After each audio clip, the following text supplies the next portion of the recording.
নামাজে একই রাকাতে সূরা ফাতিহা পড়ার পর 3 বার সূরা ইখলাস পড়া যাবে কিনা? খুবই দরকারি একটা প্রশ্ন। সূরা ইখলাস কোরআনের এমন একটা সূরা, যেই সূরা শুধুমাত্র আমাদের আল্লাহর কথা বলা আছে। এই সূরাতে অন্য কোনো সাবজেক্ট নাই। এই সূরায় শুধু কার আলোচনা আছে? এরকম আরেকটা সূরা কোরআনে নাই যে সূরার শুরু থেকে শেষ পর্যন্ত শুধু আল্লাহর গুণগান আছে, আল্লাহর বৈশিষ্ট্যের কথা আছে, আল্লাহর একত্ববাদের কথা আছে, অন্য কোনো সাবজেক্টই নেই। এটা সাবজেক্টই শুধু আল্লাহ তাআলা। এই জন্য এক সাহাবী এই সূরাকে খুব ভালোবাসতেন। তিনি মানুষের ইমামতি করতে গিয়ে সূরা ফাতিহার পরে অন্য যা পড়েন না পড়েন সাথে সূরা ইখলাস অবশ্যই পড়তেন। দুইজন সাহাবীর জীবনে এরকম ঘটনা পাওয়া যায়। একজন সম্ভবত মসজিদে কুবার বা এরকম কোন মসজিদের ইমাম ছিলেন, আরেকজন জিহাদের ময়দানে এই কাজ করতেন। সাহাবীরা এসে বলছেন, ইয়া রাসূলুল্লাহ, উনি নামাজ পড়ালে অনেক লম্বা সময় ধরে সালাত আদায় করে, আমাদের কষ্ট হয়ে যায়। নবীজি ডেকে বলছেন, তুমি কেন এই কাজ করো? বললেন, ইয়া রাসূলুল্লাহ, সূরা ইখলাস এখানে আমাদের রবের কথা বলা হয়েছে, আমার রবের পরিচয়ের উল্লেখ দেওয়া হয়েছে। এটা নামই সূরা ইখলাস, তাওহীদকে খালেজ করার সূরা, শিরক মুক্তির সূরা, আমার রবের গুণের সূরা। এখানে অন্য কারোর ইস্যু নাই, শুধু আমার আল্লাহর কথা বলা আছে। এই জন্য এই সূরার মর্মটা, এর অর্থটা আমাকে খুব স্পর্শ করে, আমার খুব ভালো লাগে।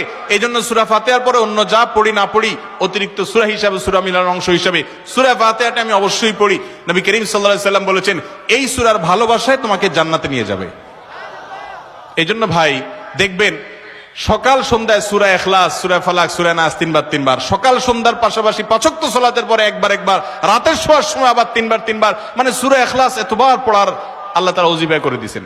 আমরাও সূরা ফাতিহা সবচেয়ে বেশি পছন্দ করি।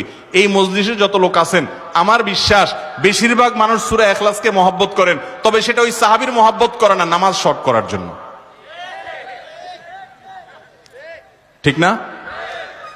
অনেকে আছে দেখা যায় সূরা ইখলাস ছাড়া কিছু পড়ে না, কারণ কি?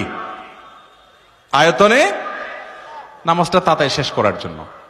এইটার কারণে জান্নাতে যাবেন না, আবার খুশি হয়ে যায় না যে আমি এত বেশি বেশি পড়ি। আপনার নিয়ত যদি হয়, মতলব যদি হয় নামাজ সংক্ষিপ্ত করা, তাহলে হবে না। এই জন্য ভাইরা আমার, সূরা ইখলাসটা নামাজের মধ্যে কেউ যদি পড়েন, বিভিন্ন রাকাতে সূরার মর্ম উপলব্ধি করে তিনি ইনশাআল্লাহ সওয়াব পাবেন। এই সূরার তাফসীর জানবেন, একদিন ইনশাআল্লাহ কোন একটা প্রোগ্রামে কোন আলেম থেকে সূরা ইখলাসের তাফসীরের উপর 1 ঘন্টা আধা ঘন্টা ওয়াজ শুনবেন, খুব গুরুত্বপূর্ণ। সূরা ইখলাস এটা যদি কেউ 3 বার 4 বার 5 বার পড়ে, শুধু সূরা ইখলাস না, অন্য সূরাও, সূরা ফাতিহার পরে আপনি সূরা ইখলাস 3 বার পড়লেন, সূরা ইযা জা 2 বার পড়লেন, অন্য সূরা 3 বার পড়লেন, কোনটা রিপিট করলেন, একই আয়াত বারবার পড়লেন, এটাতে কোনো অসুবিধা হবে না। আপনি বারবার পড়তে পারেন, কোনো অসুবিধা হবে না ইনশাআল্লাহ। তবে লক্ষ্য রাখবেন, প্রথম রাকাতের চাইতে দ্বিতীয় রাকাতটা তুলনামূলক একটু ছোট হবে। হ্যাঁ, আয়তনে পরিমাণে একটু ছোট হবে, এটাই সুন্নাহ। নবী করিম সাল্লাল্লাহু আলাইহি ওয়াসাল্লাম প্রথম রাকাত যদি 2 মিনিট ধরে পড়তেন, দ্বিতীয় রাকাত 1.5 মিনিট, অর্থাৎ একটু কমায়া পড়তেন, এটাই তার সুন্নাহ ছিল। বাস, এরপর আপনি এবার সূরা ফাতিহার পরে এক সূরা বারবার পড়েন, হ্যাঁ, কয়েক সূরা বারবার পড়েন, বা অন্য একটা সূরা পড়ে আরেকটা সূরা বারবার পড়েন। সূরার মহব্বতের কারণে, মর্মের কারণে, একই আয়াত জাহান্নামের কথা আছে, জান্নাতের কথা আছে, আল্লাহর কথা আছে, সেজন্য আপনি বারবার পড়েন, কোনো অসুবিধা নাই ইনশাআল্লাহ।